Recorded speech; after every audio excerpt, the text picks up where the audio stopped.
रस्ता दुरुस्तीसाठी भोंगवली फाटा येथे रास्ता रोको आंदोलन। भोर तालुक्यातील सारोळा वीर रस्त्याच्या दुरुस्तीसाठी भोंगवली परिसरातील नागरिकांनी भोंगवली फाटा येथे रास्ता रोको आंदोलन केले।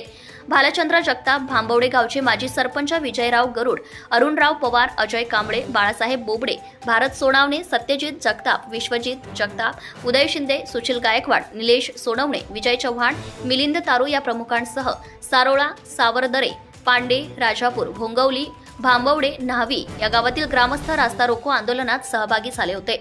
रस्त्यावर ठिकठिकाणी पडलेल्या खड्ड्यांमुळे वाहनांची आदळआपट होणे, वाहन पंक्चर होणे, वाहन चालकांच्या तसेच प्रवाशांच्या पाठीला, मानेला, मणक्याला, कमरेला त्रास होणे, वाहनांचे टायर फुटणे, अपघात होणे यासाठी हे आंदोलन करण्यात आले, अशी माहिती भांबवडे गावचे माजी सरपंच श्री विजयराव गरुड यांनी महाराष्ट्र न्यूजला दिली आहे।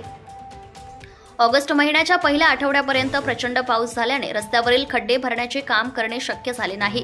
पावसाचे प्रमाण आता कमी झाल्याने रस्त्यावरील खड्डे खडी, मुरुम, जेसीबीच्या सहाय्याने भरून घेण्यात येत आहेत। रस्त्याच्या कामास पावसाळ्यानंतर लगेचच सुरुवात करण्यात येईल असे आश्वासन बांधकाम विभागाच्या अधिकाऱ्यांनी दिल्यानंतर रास्ता रोको आंदोलन मागे घेण्यात आल्याचं भांबवडे गावचे माजी सरपंच विजयराव गरुड यांनी महाराष्ट्र न्यूजला सांगितलंय। महाराष्ट्र न्यूज लाईव्हसाठी विजय ढमडेरे, कोंढापूर, तालुका शिरूर, जिल्हा Pune. Subscribe now and press the bell icon. Never miss an update.